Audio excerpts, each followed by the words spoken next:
Hello friends, welcome to the success Kendra. Friends देखिए, बिहार मद्य निषेध दरोगा का जो एग्ज़ाम 28 जनवरी 2024 को होने वाला है। फ्रेंड्स उसके लिए 2023 में बिहार में जितने भी एग्ज़ाम्स कंडक्ट करवाए गए थे, उनमें जितने भी करंट अफेयर्स के प्रश्न पूछे गए हैं, उन सभी प्रश्नों को आज हम लोग एक ही सेशन में कवर करने वाले हैं। देखिए, बड़ा ही महत्वपूर्ण सेशन होगा आपके एग्ज़ाम के दृष्टिकोण से, बिहार मद्य निषेध एसआई यानी कि बिहार मद्य निषेध दरोगा एग्ज़ाम के लिए। जिनका भी पेपर 28 जनवरी 2024 को है, इस सेशन को ध्यानपूर्वक देखिएगा। यहाँ से जो है प्रश्न आपके एग्ज़ाम में देखने को मिल सकते हैं, ज़्यादातर संभावनाएं हैं। चैनल पर अगर आप पहली बार विजिट कर रहे हैं तो चैनल को सब्सक्राइब कर लीजिए, और जो बगल में बेल आइकन है, घंटी का निशान है, उसको ज़रूर दबा लीजिएगा, ताकि जब भी कोई भी इम्पोर्टेंट वीडियो इसी तरह का अपलोड किया जाए तो उसका नोटिफिकेशन सबसे पहले आपके पास पहुंच जाए। तो चलिए फ्रेंड्स, बिना देरी किए हुए सेशन आज के स्टार्ट करते हैं। पहले प्लीज़ सभी लोग सेशन को लाइक कर दीजिए, और जब सेशन समाप्त हो जाएगा तो इसे कम से कम एक ग्रुप में अवश्य ही शेयर कर दीजिएगा। तो फ्रेंड्स, जैसे मैंने आपको बताया है कि बिहार मद्य निषेध दरोगा का जो एग्ज़ाम 28 जनवरी 2024 को लिया जाएगा। फ्रेंड्स उसके लिए 2023 में बिहार में जितने भी एग्ज़ाम्स कंडक्ट करवाए गए थे, उनमें जितने भी करंट अफेयर्स के प्रश्न पूछे गए हैं, उन सभी प्रश्नों को आज हम लोग एक ही सेशन में कवर कर लेंगे। देखिए, बिहार दरोगा का जो पेपर दिसंबर महीने में हुआ था 2023 में, उसमें भी जो करंट अफेयर्स के प्रश्न पूछे गए हैं उनको भी मैंने शामिल किया हुआ है। इस सेशन को बनाने में 4 से 5 घंटा का मेरा महत्वपूर्ण समय लगा हुआ है। सो फ्रेंड्स, सेशन को लाइक ज़रूर कीजिएगा और इसको ज़्यादा से ज़्यादा शेयर करिएगा। आपका एक लाइक हमें काफ़ी मोटिवेट करता है। चलिए स्टार्ट करते हैं। देखिए, प्रश्न पढ़ेंगे कि निम्नलिखित में से किस संगठन ने हाल ही में ऑपरेशन गरुड़ चलाया है। ये प्रश्न बिहार दरोगा के पीटी एग्जाम में पूछा गया था। तो देखिए, सीबीआई ने नशीली दवाओं की तस्करी पर आपराधिक खुफिया जानकारी के तेजी से आदान प्रदान करने के लिए यह ऑपरेशन गरुड़ शुरू किया है। तो राइट आंसर यहाँ पर सीबीआई हो जाएगा। अगला प्रश्न करेंगे, और देखिए फ्रेंड्स, बिहार दरोगा में जितने भी पिछले साल में प्रश्न पूछे गए हैं उनको मैंने सब्जेक्ट वाइज कवर कराया हुआ है। हिस्ट्री के प्रश्नों को अलग वीडियो में, पॉलिटी के प्रश्नों को अलग वीडियो में, ज्योग्राफी के प्रश्नों को अलग वीडियो में, और साइंस के प्रश्नों को अलग वीडियो में। तो अगर आप बिहार मद्य निषेध दरोगा का एग्जाम देने वाले हैं तो उस वीडियो को एक बार देख लीजिएगा, फटाफट आपका रिवीजन भी बेहतरीन तरीके से हो जाएगा। सभी का लिंक आपको डिस्क्रिप्शन बॉक्स में मिलेगा, या फिर मैंने बिहार दरोगा घटना चक्र 2023 के नाम से प्लेलिस्ट में बना दिया है। आप चैनल पर चले जाइए और प्लेलिस्ट ओपन करके सभी वीडियोज़ को देख लीजिएगा। देखिए, मोटो जीपी भारत रेस 2023 निम्नलिखित में से किस शहर में आयोजित की गई थी। तो ये आयोजित किया गया था कहाँ पर, तो ग्रेटर नोएडा में, उत्तर प्रदेश में। ध्यान रखिएगा। अगला प्रश्न पढ़िएगा कि भारत के रक्षा मंत्रालय के द्वारा माइक्रोसॉफ्ट ऑपरेटिंग सिस्टम को बदल करके उसके स्थान पर कौन सा ऑपरेटिंग सिस्टम जो है लेने की घोषणा किया गया है। यानी कि जो रक्षा मंत्रालय है, माइक्रोसॉफ्ट ऑपरेटिंग सिस्टम का स्थान पर कौन सा ऑपरेटिंग सिस्टम जो है लेने जा रहा है। तो देखिए फ्रेंड्स, अगर हम बात करें तो साइबर सुरक्षा के खिलाफ यह एक बड़ी लड़ाई है, और इसमें भारत का रक्षा मंत्रालय ने माया ओएस, ठीक है ना, यहाँ मैं लिख देता हूँ माया ओएस, माया ऑपरेटिंग सिस्टम नामक स्वदेशी रूप से विकसित है यह ऑपरेटिंग सिस्टम, इसी को इंस्टॉल करेगा। तो आप माया याद रखिएगा। नेक्स्ट क्वेश्चन है कि 5वां आसियान भारत व्यापार शिखर सम्मेलन कहाँ आयोजित किया गया था। क्रम देखिएगा, 5वां है आसियान भारत व्यापार शिखर सम्मेलन। इसका आयोजन किया गया था मलेशिया में। मलेशिया की राजधानी है कुआलालंपुर, वहीं पर जो है यह आयोजित किया गया था। नेक्स्ट क्वेश्चन है हमारा कि किस केंद्रीय मंत्रालय ने ई सारस मोबाइल ऐप लॉन्च किया है। तो देखिए फ्रेंड्स, ई सारस मोबाइल ऐप जो है यह लॉन्च किसने किया है, तो केंद्रीय ग्रामीण विकास मंत्रालय ने। तो यहाँ पर देखिए, ग्रामीण विकास मंत्रालय आंसर होगा। महिलाओं के स्वयं सहायता समूह यानी कि सेल्फ हेल्प ग्रुप्स जो हैं, उनके द्वारा बनाए गए प्रोडक्ट्स को ज़्यादा से ज़्यादा लोगों तक पहुँचाने के लिए गवर्नमेंट ऑफ इंडिया ने यह मोबाइल एप्लीकेशन लॉन्च किया है। नेक्स्ट क्वेश्चन है कि हाल ही में पदक जीतने वाले रुद्रांश पाटिल का संबंध किस खेल से है। रुद्रांश पाटिल, ध्यान रखिएगा, इन्होंने अभी जो एशियन गेम्स हुआ था उसमें गोल्ड मेडल जीता है, और इनका संबंध निशानेबाजी से है। क्लियर। नेक्स्ट क्वेश्चन कर लेंगे, और फ्रेंड्स सेशन को जरूर लाइक करिएगा। देखिए, कुमार पोस्ट सियाचिन में तैनात होने वाली पहली महिला अधिकारी का नाम बताइए। जहाँ भी पहला या पहली शब्द जुड़ जाए, प्रश्न अपने आप में इंपॉर्टेंट हो जाता है। तो पहली महिला अधिकारी कुमार पोस्ट सियाचिन में तैनात होने वाली हैं कैप्टन शिवा चौहान, ठीक है ना, ध्यान रखिएगा, महत्वपूर्ण प्रश्न है। उसके बाद देखिएगा कि नॉर्वे शतरंज ब्लिट्ज टूर्नामेंट में किस भारतीय शतरंज खिलाड़ी ने मैग्नस कार्लसन को हराया था? तो ये हराया है डी गुकेश ने। अच्छा, अभी देखिएगा भारत के जो शतरंज ग्रैंड मास्टर हैं कार्तिकेयन मुरली ने अभी जो है जो ये मैग्नस कार्लसन है इनको जो है क्लासिकल चेस में हराया है। तो क्लासिकल चेस में अभी कार्तिकेयन मुरली ने हराया है। ये भी नाम आप याद रख सकते हैं, महत्वपूर्ण होगा आपके एग्जाम के दृष्टिकोण से। देखिए, कौन सी संस्था जो है स्थानीय क्षेत्र प्रबंधन योजना यानी कि लैंप विकसित करने के लिए तैयार है? तो यह कौन सी संस्था है फ्रेंड्स? तो यह संस्था जो है यह CSIR नीरी है। ठीक है ना, ध्यान रखिएगा। चलिए, उसके बाद अगला प्रश्न है कि दक्षिण अफ्रीकी साथी लॉयड हैरिस के साथ मोलार्का चैंपियनशिप में युगल ट्रॉफी जीत करके ATP वर्ल्ड टूर पर अपना पहला खिताब किसने जीता है? तो ये कौन है? यह है यूकी भांबरी। और देखिए किनके साथ इनका जो पेयर था, तो लॉयड हैरिस के साथ था। ये अफ्रीकी खिलाड़ी हैं, ध्यान रखिएगा। चलिए, उसके बाद नेक्स्ट क्वेश्चन है कि PR श्रीजेश और सविता पुनिया ने समान खिताब जीतेंगे। ठीक है ना, यह किस खेल से संबंधित हैं? तो एक्चुअली ये पूछा गया है कि कौन से खिलाड़ी किस खेल से संबंधित हैं। तो PR श्रीजेश और सविता पुनिया ये हॉकी से संबंधित हैं, ध्यान रखिएगा इनका नाम। चलिए, उसके बाद देखिएगा कि 301 से 400 सीसी श्रेणी में 2023 Indian national motorcycle racing championship किसने जीती है? तो फ्रेंड्स, यह जीता है राजीव सेतु ने। किसने जीता है? राजीव सेतु ने जीता है, ध्यान रखिएगा किसने जीता है? राजीव सेतु ने जीता है। उसके बाद देखिए DRDO का सर्वत्र क्या है? सर्वत्र जो है ये DRDO के द्वारा विकसित किया गया है और यह एक मोबाइल ब्रिजिंग सिस्टम है, यानी कि मोबाइल सेतु निर्माण प्रणाली सुविधा है। चलिए, उसके बाद देखिएगा कि ग्लोबल जेंडर गैप रिपोर्ट किसके द्वारा जारी किया जाता है? अच्छा, आप मुझे बताइएगा कि 2023 में जो है ग्लोबल जेंडर गैप रिपोर्ट में भारत का रैंक क्या है? आप सभी लोग कमेंट करके बताइए कि रैंक क्या है भारत का। और यह जारी किया जाता है वर्ल्ड इकोनॉमिक फोरम के द्वारा, विश्व आर्थिक मंच के द्वारा यह जारी करता है। रैंक आप सभी लोग भारत का कमेंट करके जरूर बताइएगा। चलिए, उसके बाद नेक्स्ट क्वेश्चन है कि किस शहर ने 15वें ब्रिक्स शिखर सम्मेलन 2023 की मेज़बानी किया था? तो 15वां ब्रिक्स शिखर सम्मेलन जो है ये अफ्रीका में हुआ था, दक्षिण अफ्रीका में और जोहानिसबर्ग में। नेक्स्ट क्वेश्चन है हमारा कि निम्नलिखित में से किस संगठन ने सारथी मोबाइल ऐप लॉन्च किया है? सारथी मोबाइल ऐप को लॉन्च किया है सेबी ने। किसने किया है? सेबी ने लॉन्च किया है। Securities and exchange board of India ने लॉन्च किया है। चलिए, उसके बाद देखिएगा कि कैंसो अब इसका फुल फॉर्म है, देखिए civil air navigation services organisation Asia प्रशांत सम्मेलन 2023 कहाँ आयोजित किया गया था? बड़ा ही महत्वपूर्ण प्रश्न है। इंडोनेशिया के बाली में यह आयोजित किया गया था। कहाँ पर? इंडोनेशिया के बाली में। चलिए, उसके बाद देखिए ये प्रश्न पूछा गया था क्रिकेट विश्व कप 2023 से संबंधित कि फाइनल के संदर्भ में निम्नलिखित में से कौन सा कथन सही है? बिहार दरोगा का प्रश्न है।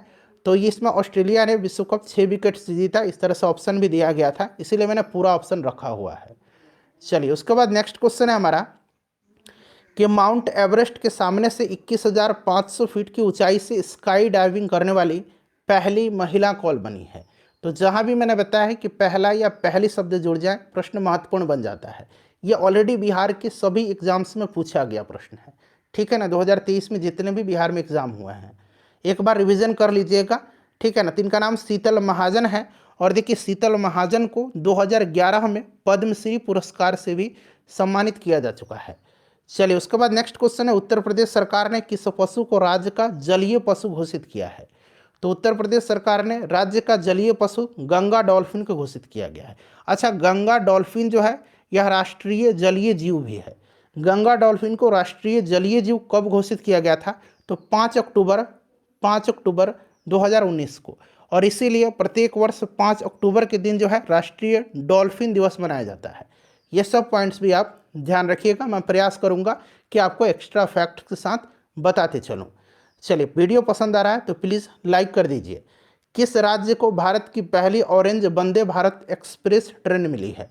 किस राज्य को भारत की पहली orange Vande Bharat express train मिली है? तो ये केरला को मिली है। और यह ट्रेन चलाई गई थी कहाँ से कहाँ तक? तो यह ट्रेन कासरगोड से लेकर के कासरगोड और तिरुवनंतपुरम के बीच में चलाई गई थी। ठीक है ना, कासरगोड और तिरुवनंतपुरम के बीच में चलाई गई थी। देखिए नवंबर 2023 में अंतर्राष्ट्रीय सौर गठबंधन का 95वां सदस्य कौन बना है, 95th मेंबर कौन देश बना है, तो यह बना है आपका अंतर्राष्ट्रीय सौर गठबंधन जो है international solar alliance, headquarter Gurugram में है, ध्यान रखिएगा, चिली बना है। अच्छा, चिली से कुछ महत्वपूर्ण पॉइंट याद रखिएगा। चिली की राजधानी पूछा गया था बिहार दरोगा में सैंटियागो है। और देखिए यहाँ पर एक आटाकामा मरुस्थल है। आटाकामा मरुस्थल कहाँ पर है, चिली में है, ध्यान रखिएगा। देखिए उसके बाद पूछा गया था कि कॉलिंग्स डिक्शनरी ने, ठीक है ना, कॉलिंग्स डिक्शनरी ने वर्ड ऑफ द ईयर 2023 किसे घोषित किया है। ये कॉलिंग्स डिक्शनरी है और एक ऑक्सफोर्ड डिक्शनरी है। कॉलिंग्स ने वर्ड ऑफ द ईयर 2023 घोषित किया है एआई को, और ऑक्सफोर्ड ने किसको घोषित किया है, तो ऑक्सफोर्ड का भी नाम याद रखिएगा। ऑक्सफोर्ड ने घोषित किया है किसको, तो फ्रेंड्स यह किया है रिज को। किसने किया है, RIZZ, हिंदी में मैं लिखता हूँ रिज को घोषित किया है, ठीक है ना, वर्ड ऑफ द ईयर। चलिए उसके बाद देखिएगा कि 72वें मिस यूनिवर्स का ताज किसने पहनी है। 72वें मिस यूनिवर्स का ताज पहना है सेनिस प्लासियोस ने। और ये सेनिस प्लासियोस कहाँ की हैं, तो ये निकारागुआ की हैं। कहाँ की हैं, निकारागुआ की हैं, ठीक है। यहाँ मैं लिख भी देता हूँ निकारागुआ, ठीक है, निकारागुआ। याद रखेंगे ये सारे पॉइंट्स, कहीं से भी प्रश्न बन सकता है। चलिए उसके बाद देखिए इजराइल में जो युद्ध हुआ था अभी, इजराइल में युद्ध के कारण फंसे भारतीयों को लाने के लिए भारत सरकार ने किस ऑपरेशन को लॉन्च किया है, तो यह ऑपरेशन कौन सा है, तो ऑपरेशन अजय है। अच्छा, कुछ और ऑपरेशंस मैं बता रहा हूं, जैसे कि ऑपरेशन करुणा। ऑपरेशन करुणा क्यों चलाया गया था, तो ऑपरेशन करुणा जो अभी मोचा साइक्लोन आया था म्यांमार में, उससे प्रभावित क्षेत्रों की जो वहाँ पर मदद के लिए चलाया गया था। उसके बाद ऑपरेशन दोस्त चलाया गया था टर्की और सीरिया में जो भूकंप आया था उसके लिए।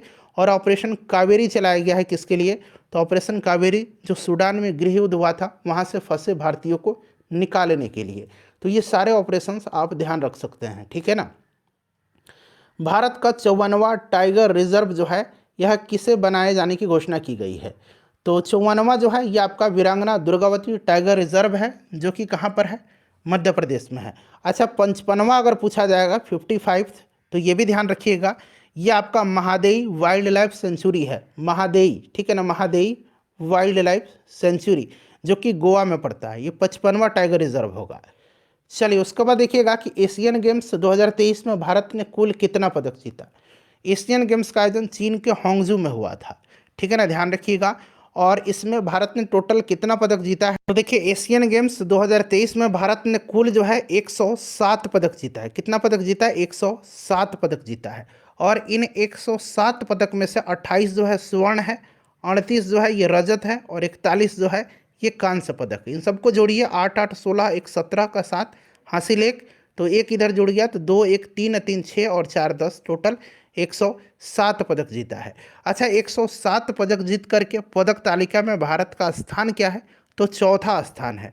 पहले स्थान पर कौन सा देश रहा, तो चाइना रहा है, चाइना, ध्यान रखिएगा। पहले स्थान पर कौन सा देश रहा है, तो पहले स्थान पर चाइना रहा है। चाइना 383 मेडल जीत करके पहले स्थान पर है। दूसरे पर जापान रहा है, तीसरे पर साउथ कोरिया रहा है, और चौथे पोजीशन पर अपना प्यारा भारत रहा है।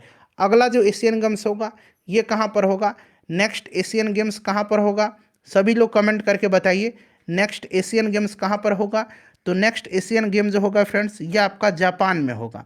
कहाँ पर होगा, नेक्स्ट एशियन गेम जो होगा यह जापान में होगा, ठीक है ना, ध्यान रखिएगा। चलिए जापान में होगा, इससे भी आप ध्यान रखिएगा। चलिए नेक्स्ट क्वेश्चन है हमारा जापान के नागोया। चलिए किस देश ने बास्केटबॉल विश्व कप जीता है, बास्केटबॉल विश्व कप विनर का नाम पूछा जा रहा है, तो ये जीता है जर्मनी ने। अच्छा, किसको हरा करके जीता, तो ये सर्बिया को हरा करके जीता था। किसको हरा करके जीता था, तो सर्बिया को हरा करके जीता था, ये भी आप ध्यान रखिएगा। चलिए उसके बाद अगला प्रश्न देखिए, पहला खेलो इंडिया पैरा गेम्स 2023 का आयोजन कहाँ हुआ, तो ये ऑलरेडी आयोजित किया जा चुका है, ठीक है ना। पहला खेलो इंडिया पैरा गेम्स है, पहला है इसीलिए महत्वपूर्ण है। इसका आयोजन नई दिल्ली में किया गया था। इसका अगर शुभंकर पूछा जाएगा तो इसका शुभंकर जो है ये उज्ज्वला है। उज्ज्वला एक छोटी गौरैया है, ठीक है ना, उज्ज्वला एक छोटी गौरैया है। क्लियर। इस प्रतियोगिता में टोटल जो है 7 खेल का आयोजन किया गया था। कौन कौन से, तो 7 खेल प्रतियोगिता का आयोजन किया गया था। पैरा एथलेटिक्स, उंगली पर काउंट करिए सातों का नाम, para athletics, para shooting, para तिरंदाजी, para football, para badminton, para table tennis और पैरा वेट लिफ्टिंग। यानी कि पैरा भारोत्तोलन। क्लियर ना। चलिए, और इसमें सबसे ज़्यादा मेडल हरियाणा जीता है, प्रथम स्थान पर रहा 105 मेडल जीत करके हरियाणा। चलिए, उसके बाद देखिए 2023 में आयोजित किए गए कुछ राष्ट्रीय महोत्सव हैं, यहाँ से प्रश्न बने हुए हैं ऑलरेडी एग्जाम में। बोनालू त्यौहार तेलंगाना में मनाया जाता है। गज महोत्सव काजीरंगा राष्ट्रीय उद्यान असम में मनाया गया गज महोत्सव। याद रखिएगा, गज महोत्सव इंपॉर्टेंट है। एक काला घोड़ा महोत्सव है, काला घोड़ा महोत्सव मुंबई में मनाया जाता है, ठीक है ना, महाराष्ट्र में। आदि महोत्सव नई दिल्ली में। ऑरेंज फेस्टिवल कोहिमा नागालैंड में मनाया गया। और तोरगया उत्सव अरुणाचल प्रदेश में मनाया गया। देखिए, लिस्बन घोषणा किस इकाई के संरक्षण से संबंधित है? लिस्बन घोषणा, तो देखिए संयुक्त राष्ट्र के सभी जो देश हैं उन्होंने सर्वसम्मति से 1 जुलाई 2022 को महासागर संरक्षण पर लिस्बन घोषणा को अपनाया था। तो लिस्बन घोषणा जो है ये किससे संबंधित है? महासागर संरक्षण से।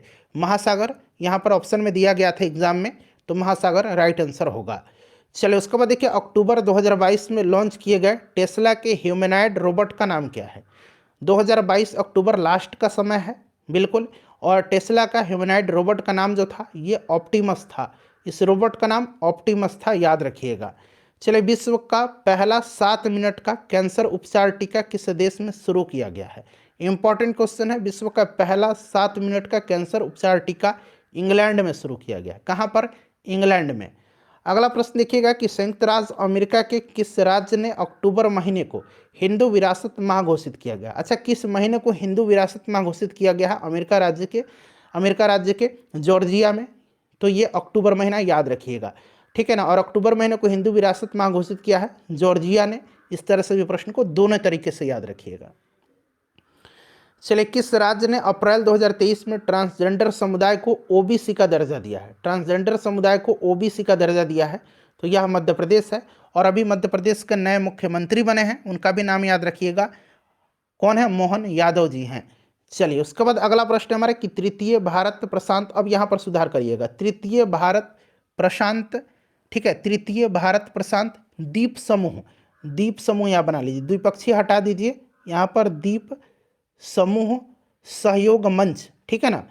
तो देखिए, तृतीय भारत प्रशांत द्वीप समूह सहयोग मंच शिखर सम्मेलन कहाँ पर आयोजित हुआ था? तो ये पापुआ न्यू गिनी में। और पापुआ न्यू गिनी में कहाँ पर हुआ था? तो पोर्ट मोरेस्बी में। पोर्ट मोरेस्बी जो है ये पापुआ न्यू गिनी की राजधानी है, ये भी आप ध्यान रखिएगा। चलिए, अगला प्रश्न है कि रावन विल्सन किस शहर के पहले अश्वेत मुख्य न्यायाधीश नियुक्त किए गए हैं? रावन विल्सन को किस शहर का पहला अश्वेत मुख्य न्यायाधीश नियुक्त किया गया है? तो ये न्यूयॉर्क के हैं। और यहाँ से 2 प्रश्न और ध्यान रखिएगा। एक मनप्रीत मोनिका सिंह है, यहाँ मैं लिखने का प्रयास करता हूँ, मनप्रीत मोनिका सिंह, मनप्रीत मोनिका सिंह, मनप्रीत मोनिका सिंह। और एक और है नुसरत जहाँ चौधरी, नुसरत जहाँ चौधरी, ठीक है ना, नुसरत जहाँ चौधरी। ये दोनों नाम याद रखिएगा। देखिए, मनप्रीत मोनिका सिंह जो हैं इनको अमेरिका की पहली सिख महिला न्यायाधीश बनाया गया है। और नुसरत जहाँ चौधरी जो हैं ये अमेरिका की पहली मुस्लिम महिला जज बनी हैं। तो दोनों ध्यान रखिएगा। चलिए, अगला प्रश्न हमारा कि सुभद्रा देवी जिनको 2023 में पद्मश्री पुरस्कार से नवाजा गया जानी जाती हैं, चूँकि ये बिहार की हैं सुभद्रा देवी। और 2023 में बिहार के 3 व्यक्तियों को पद्मश्री दिया गया था। एक तो सुभद्रा देवी जी हो गई, दूसरा नाम कौन है? तो दूसरा कपिल देव प्रसाद जी हैं, और तीसरा आनंद कुमार जी हैं, ठीक है। और सुभद्रा देवी जी को पेपर मेसी कलाकार के रूप में जाना जाता है, ये भी आप ध्यान रखिएगा।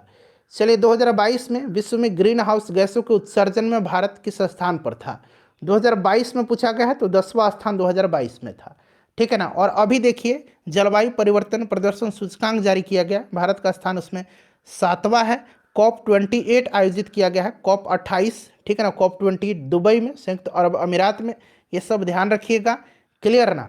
चलिए, उसके बाद नेक्स्ट क्वेश्चन है कि from dependence to self reliance पुस्तक के लेखक कौन है? तो फ्रेंड्स देखिए, इस पुस्तक को लिखा किसने है? बिमल जलान ने लिखा। आरबीआई की ये पूर्व गवर्नर हैं बिमल जलान। आप अगर पहले देखे होंगे पुराने जो नोट हैं उस पर आरबीआई के गवर्नर का जो बिमल जलान का साइन था।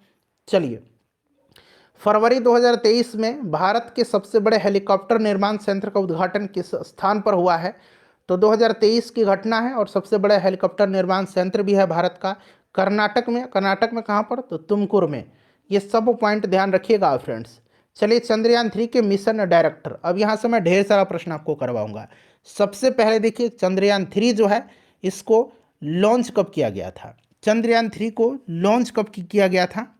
तो इसको 14 जुलाई 2023 को, यहाँ मैं लिख देता हूँ पहले 14 जुलाई 2023 को। किस व्हीकल से लॉन्च किया गया था? किस व्हीकल से?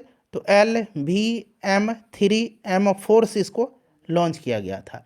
इसके लैंडर का नाम विक्रम और रोवर का नाम प्रज्ञान है। अब देखिए यहाँ पर मिशन डायरेक्टर पूछा गया है। मिशन डायरेक्टर जो है ये आपका मोहन कुमार है। अगर प्रोजेक्ट डायरेक्टर पूछता तो प्रोजेक्ट डायरेक्टर कौन है? पी वीर मुथुवेल है। पी वी मुथुवेल, ठीक है ना। पी वीर मुथुवेल जो है ये प्रोजेक्ट डायरेक्टर हैं चंद्रयान 3 के। क्लियर। चलिए आगे और भी मिलेगा आपको। देखिए भारत के सौर मिशन आदित्य L1 में L1 संदर्भित करता है। तो L1 जो है ना ये लैग्रेंज पॉइंट 1 को, अच्छा इसमें टोटल 5 पॉइंट है L1 से लेकर के L5 तक, और ये जो पांचों पॉइंट है इसका नामकरण इटली के खगोल शास्त्री जोसेफ लुई लैग्रेंज के नाम पर किया गया। लैग्रेंज यहाँ पर लिखा गया है, इटली के हैं जोसेफ लैग्रेंज, ये जोसेफ लुई लैग्रेंज इन्हीं के नाम पर किया गया है। अच्छा ये सौर मिशन है आदित्य L1 और इसको 2 सितंबर 2023 को लॉन्च किया गया था। किस व्हीकल से लॉन्च किया गया था? तो PSLV C57 से, PSLV C57 से इसको लॉन्च किया गया था। इसके प्रोजेक्ट डायरेक्टर कौन है? तो निगार साजी हैं। आदित्य L1 मिशन के प्रोजेक्ट डायरेक्टर निगार साजी हैं। निगार साजी ये प्रोजेक्ट डायरेक्टर हैं। और मिशन डायरेक्टर कौन है? तो मिशन डायरेक्टर हैं Biju SR। Mission director Biju SR हैं। मिशन डायरेक्टर पूछेगा तो बीजू SR, प्रोजेक्ट डायरेक्टर पूछेगा तो निगार साजी। ये सब पॉइंट आप ध्यान रखिएगा। चलिए आगे बढ़ेंगे। नेक्स्ट क्वेश्चन है आदित्य L1 के मिशन डायरेक्टर। तो अभी मैंने आपको बताया था मिशन डायरेक्टर कौन है? तो बीजू SR। प्रोजेक्ट डायरेक्टर कौन है? प्रोजेक्ट डायरेक्टर, तो प्रोजेक्ट डायरेक्टर जो है ये कौन है? तो ये निगार साजी हैं। निगार साजी हैं। ये सब फ्रेंड्स ध्यान रखिएगा, ठीक है, मिक्स मत कीजिएगा चंद्रयान 3 से। चलिए नाबार्ड के अध्यक्ष कौन है? तो ये केबी साजी हैं। नाबार्ड, ठीक है ना, केबी साजी हैं। चलिए उसके बाद नेक्स्ट क्वेश्चन है कि ONGC के अध्यक्ष हैं। अब जब प्रश्न ये पूछा गया था उस समय अलका मित्तल थी, और अभी जो है ONGC का जो चेयरमैन है और CEO हैं ये अरुण कुमार सिंह हैं। अरुण कुमार सिंह हैं, अरुण कुमार सिंह, ठीक है, अरुण कुमार सिंह, अरुण कुमार सिंह याद रखिएगा। चलिए उसके बाद आगे बढ़ते हैं। इटली के प्रधानमंत्री कौन है? इटली के प्रधानमंत्री ये कौन है? तो फ्रेंड्स जॉर्जिया मेलोनी है। अच्छा अभी न्यूजीलैंड के प्रधानमंत्री पूछा जाएगा तो क्रिस्टोफर लक्सन है।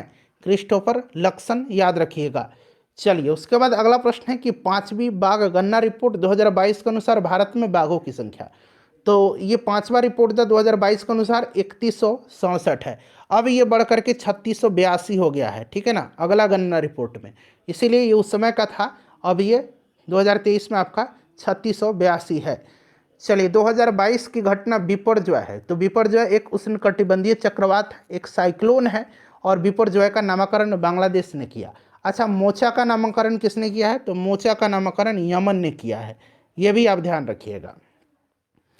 चलिए थावे महोत्सव 2023 का आयोजन स्थल है। तो थावे माता की मंदिर है, वहाँ पर आप जाते भी हैं। तो ये गोपालगंज में है, गोपालगंज जिला, गोपालगंज राइट आंसर हो जाएगा। बिहार सरकार की स्टेट आइकन कौन है? बिहार सरकार के स्टेट आइकन मैथिली ठाकुर हैं। चलिए उसके बाद देखिएगा कि 10 मई 2023 को पीटर्सबर्ग क्लाइमेट डायलॉग सम्मेलन की मेजबानी करने वाला देश कौन सा है? तो 2023 की यह घटना है, पीटर्सबर्ग क्लाइमेट आपका डायलॉग सम्मेलन, इसका मेजबानी हुआ था जर्मनी की बर्लिन में, ठीक है ना। चलिए उसके बाद देखिएगा कि आसियान 2023 के शिखर सम्मेलन का आयोजन देश कौन सा है? आसियान का यह 43 जो था ये शिखर सम्मेलन था, इंडोनेशिया के जकार्ता में हुआ है। अगला 44वां होगा जो 2024 में होगा, इसका सम्मेलन का आयोजन लाओस में होगा, लाओस में, ठीक है ना। चलिए अज्ञात शवों के DNA डाटाबेस तैयार करने वाला, डाटाबेस रखने वाला भारत का प्रथम राज्य कौन सा है? प्रथम राज्य है इसीलिए महत्वपूर्ण है, ये हिमाचल प्रदेश है। हिमाचल प्रदेश राइट आंसर इसका हो जाएगा। चलिए उसके बाद देखिएगा कि the Chipko movement a people's history नामक पुस्तक के लेखक कौन है? The Chipko movement a people's history नामक पुस्तक के लेखक कौन है? इसको लिखा है शेखर पाठक ने, ठीक है। चलिए उसके बाद देखिएगा नेक्स्ट क्वेश्चन है कि क्लस्टर आधारित गांव के विकास की योजना का नाम क्या है?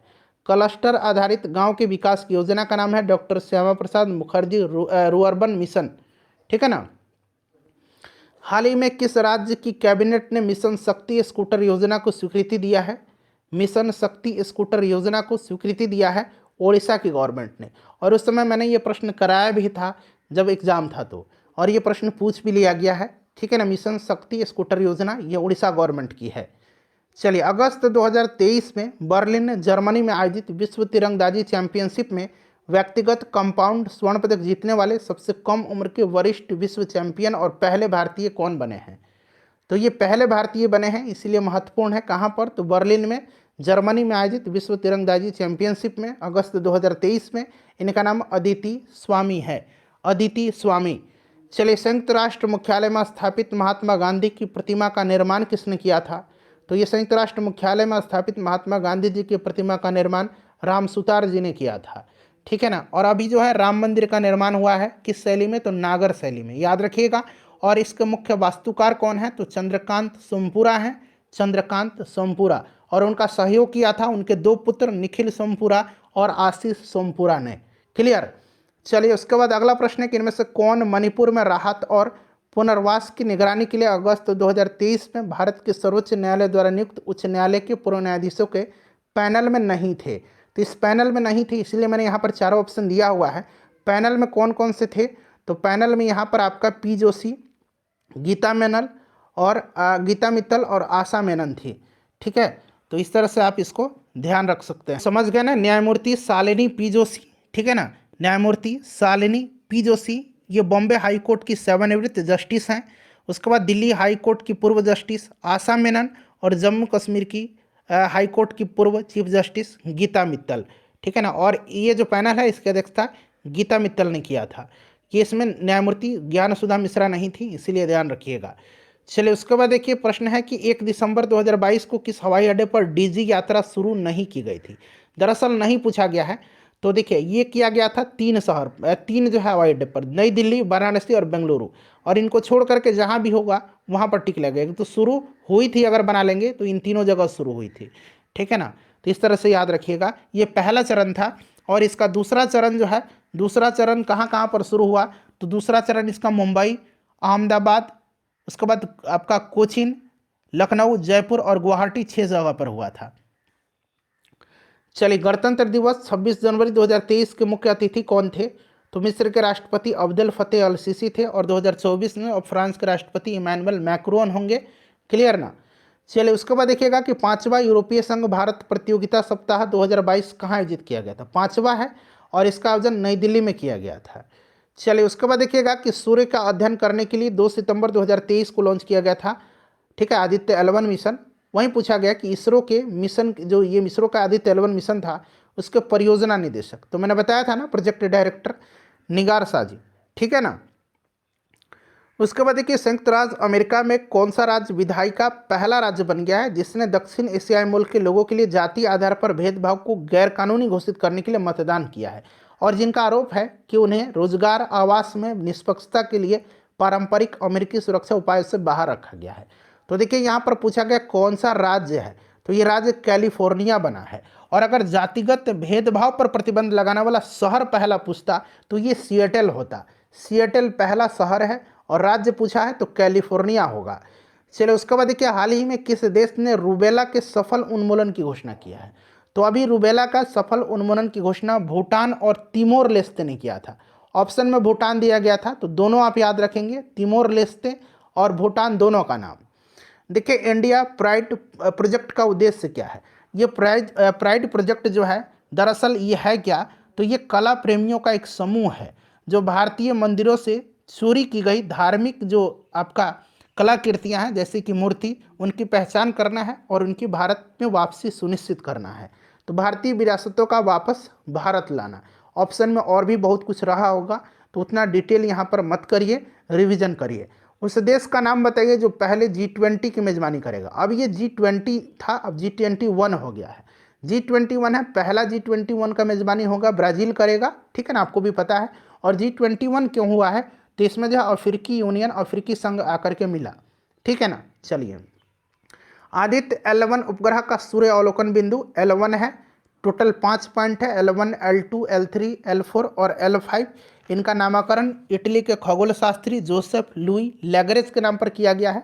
ठीक है, चलिए ये हो गया आदित्य L1 उपग्रह का सूर्य अवलोकन बिंदु L1 है। ठीक है ना। चलिए उसके बाद देखिएगा, आपका हाल ही में उद्घाटित किए गए भारत के नए संसद भवन के वास्तुकार कौन हैं। नए संसद भवन के वास्तुकार जो हैं ये कौन है, तो ये बिमल पटेल हैं। और नए संसद भवन का आकार त्रिकोणाकार है। इसमें लोकसभा की 888 सीटें हैं और राज्यसभा की कितनी है, 384 सीटें हैं। ये सब ध्यान रखना आपको। चलिए उसके बाद देखिए अजाली ओस्मानी, जिन्होंने अफ्रीकी संघ के वर्तमान अध्यक्ष के रूप में नई दिल्ली में G20 शिखर सम्मेलन में भाग लिया, जो G20 के सबसे नया सदस्य बना है। कौन, तो अफ्रीकी संघ बना है, जैसे मैंने आपको बताया है G21 इसका नाम हो गया है। तो ये पूछा गया है कि अजाली ओस्मानी जो हैं ये अफ्रीकी संघ की किस देश के राष्ट्रपति हैं, तो ये कोमोरस के राष्ट्रपति हैं। बड़ा इंपॉर्टेंट क्वेश्चन है, ध्यान रखिएगा। तो ये जितने भी प्रश्न पूछे गए थे 2023 में बिहार के एग्जाम्स में, उनको कवर करा दिया है। वीडियो को प्लीज़ लाइक करिएगा और इसको शेयर कर दीजिए।